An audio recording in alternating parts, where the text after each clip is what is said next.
Hello and welcome to this video where we will use Streamlit to create a front end for a PydanticAI chat application. This will be really interesting to use PydanticAI, and then for using PydanticAI we'll use Gemini for the LLM. Then we'll do the chatting and show a user interface in Streamlit. It will be quite interesting, but before that we'll show you how it works with PydanticAI and chatting. The only thing I have ready here in the code is the .env. Inside there I have my Gemini _API _key equals my Gemini API key. That one you need to go into Google and register yourself for that API key. I won't show it for you here because that is your secret. Now I will create a terminal here to do UV-ven to create a new virtual environment, source.ven bin activate, and then UV-pip install. I need a few things. I need PydanticAI, I need IPy to work with Jupyter Notebook kernel, and I need Streamlit. I think that may be it. We need .env also. UV-pip install python-.env. Okay, it's already there. Good. Now we can work with, I'll start with chat EDA, chat.eda.ipnb.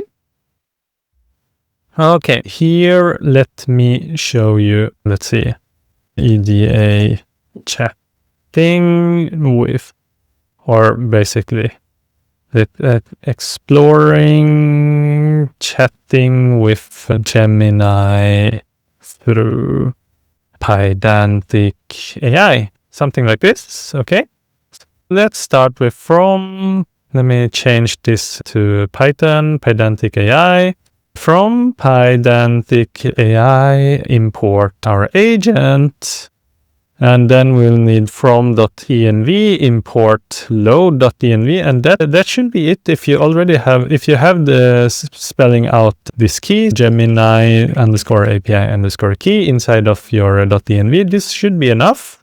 Then you have chat agent. You create your agent here, and this agent I will choose Gemini, and here you can choose 2.5. I'll choose Flash here. And then you'll have a system prompt. The system prompt I will choose is always answer with a programming joke. Also some emojis to make it funnier. Okay, that is good enough for me. I think we'll maybe change the system prompt later on. Chat agent, it looks like this. I run this and hopefully it works. Okay, it's an agent, it's a model, it's a Google model. You can see else there isn't much here, but we can do here. We can do chat agent dot run. There's different ways to run it. You can run it with async, but I will make it simple to run sync here. Hello.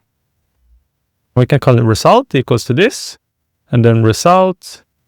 Actually, we cannot run, the event loop is already running. Yeah, if in Jupyter Notebook, you actually need to do this. You need to do await because and you need to not run sync, instead run. Okay, you get the result. In Jupyter Notebook, you do it like this. Okay, hello, and output hello there. Why did programmer break up with the developer? Because he had too many commitment issues. Hope you're having a biteful day. Oh, that was funny, I think. Let's continue here. You do result output to get the output. This is a string, and if it's a string, you can print it out. Yes, it looks quite nice. Okay, good. Then the thing is, it doesn't have any memory now. For example, if I do copy this one, and I ask you, what did I ask first? And then we'll take a result.output. We'll print it. I don't think, you try to grab your own conversation history for the first query. You asked, what did I ask first? Okay, it doesn't have a memory, obviously. What you can take a look into is result.all messages. If you do all messages like this, you'll see all the messages that have been written. Here, first we have it's the system prompt, be a programming joke, blah, blah, blah. Then afterwards, you have user prompt here. What did I ask first? Then afterwards, there's a model response here. You try to grep, blah, blah, blah. Okay, it doesn't have the first message which we asked, which was, I think, hello, hello. In order to make it remember, it's quite easy. I'll just paste in the message again. Then comma, message history equals to, we start from beginning. Result, hello, what is the weather in Stockholm? Okay, I ask this one. And then we'll get some kind of answer.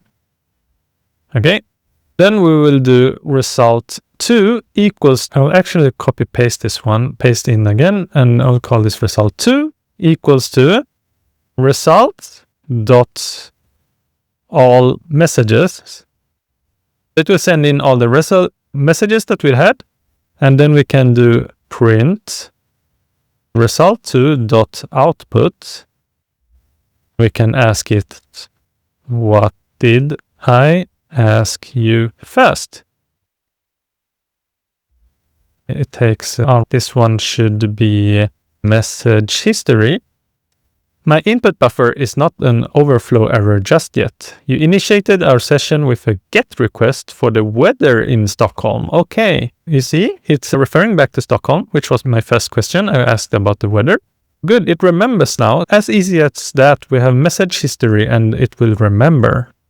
Based on this one, we will use this knowledge in order to create our class. We will create a class now called, let me see, chat.py, a module here. Then we'll have from PydanticAI import agent, from .env import load.env, and then we'll have load.env, and then class jokebot.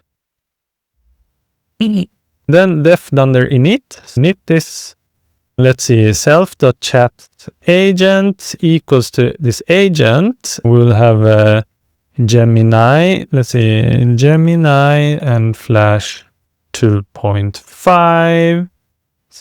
Here we have system prompt. We'll take the same as we had before here. I'll just copy this one. Copy. And I will paste this in. Okay, let me see. System prompt twice. Remove this one.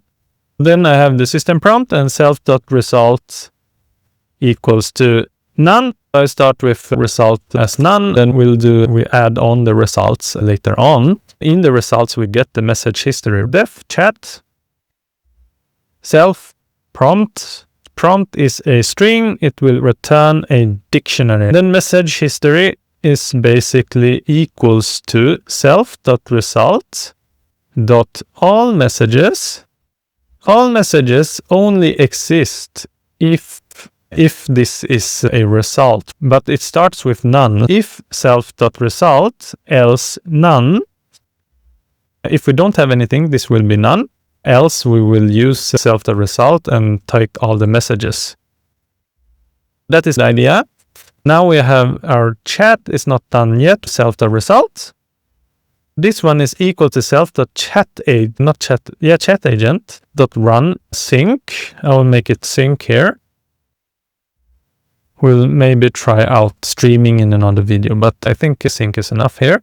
Message history. We have the message history now, and we have the self.result. Remember that if we use the same bot, then we will be able to keep its state. So its state is, it has this self.result, and this will be changed. Okay, then we return, and basically what I want to return is user, the prompt, and I want to return bot, so self.result.output. Yes, this is the output, and now I will try it out. If done the name equals to dunder main, and then bot equals to jokebot, result equals to bot.chat. Hello there. Print result. Let's see. Print. All right. Results dot. Yeah, result basically. Yes. Let's see. Let's continue here and make it result equals bot.chat. What did I ask first? Then we print result again. Yes, this should be enough of a test. I'll run this one. Okay, user, hello there, bot, hello there, blah, blah, blah. My favorite greeting is blah, blah, blah. Then user, what did I ask first? Bot, you initialize the conversation with string initial input hello there. Ah, good, it has memory. Perfect. Now it's time for us to connect to our Streamlit frontend.py. In order to create the frontend, it's quite easy. It needs to handle some session states so that it can keep its memory across several runs. That is the somewhat tricky part, but in the documentation, it's describing it very well. What I have done is that I have extracted what is from the documentation in Streamlit, but I have made it into functions and made it, I think it's more clear and easier to work with, I think. That is the idea. I'll show you how that works now. Okay, in frontend now, I will create the Streamlit, import Streamlit as st. From chat, I will import the jokebot. The interesting part is that in the documentation, it also tells you that you need to initialize the messages so that you can use this to display the messages using a for statement later on. However, I will do this using a function here, def init session states. And to init this, we'll have if messages. If it's not in st.session_state, then st.session_state.messages equals an empty list. And if bot will initialize the bot as well, not in st.session_state, then we do st.session_state.bot equals to jokebot. I instantiate a new jokebot if it's not already there. Then using this, we will have here if dunder name equals to dunder, let's say dunder main, then we'll have init session states. Also, then I will also have layout, because the layout is where we'll have our layout, the actual GUI, st.markdown. I will call this chat with robot. This is a funny, it's a Swedish language joke, robot for robots. Okay, it doesn't matter. Let me also write something else here. Copy this one in. Look, right, robot is a funny robot that will help you with programming tasks. Or not help you actually, funny robot that will joke with programming jokes. Yeah, programming jokes. He is a real nerd. Okay, so now we have the initial state and some layout. Now we need to do is def display. You need to display the messages. Display chat messages. Colon, let me see like this. For message in st.session_state.messages. So remember that this is a list. We can loop through it, no problems. And with st.chat, here is the chat message. Is the message of role colon message of role colon st.markdown message of content. Okay, what does this mean? Well, the idea is that we will have the roles of the user and the role of the assistant. The idea is that we use a markdown to present the text of the content. It would be a dictionary of, for example, if the user prompts something, you prompt something, and then it will come out. It will be recorded as a dictionary of role user and content. We have role and content as keys. Okay, and then we would have like user, and we'll have the content that the prompt is. We use this display message here.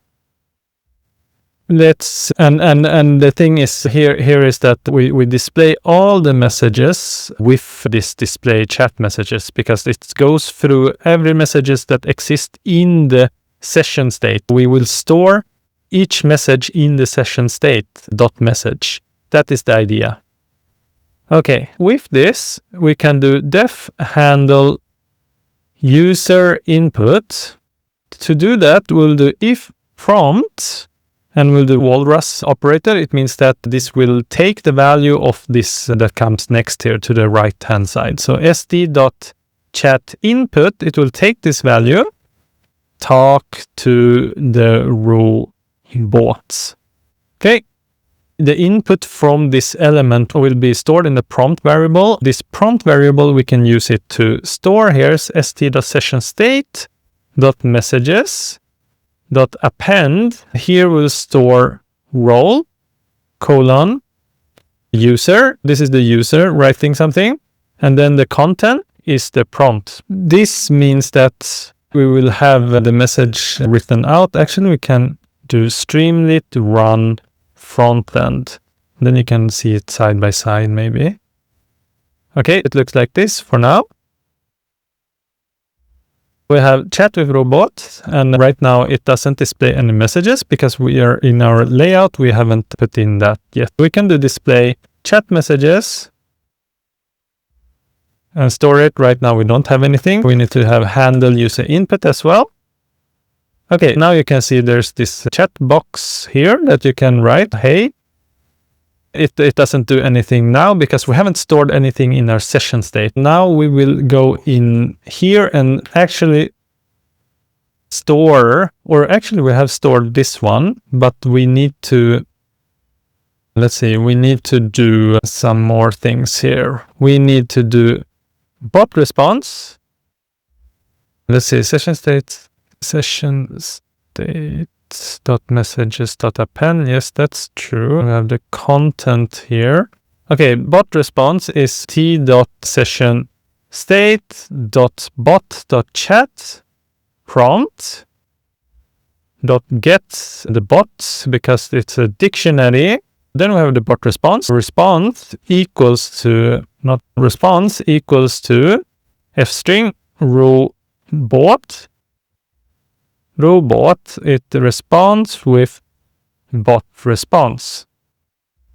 Then to display this, we need to do with st.chat message. Chat message of user, it should have st.markdown of the prompt. Then we need to display st.chat message of the assistant. And this one has st.markdown of response. This should be almost it.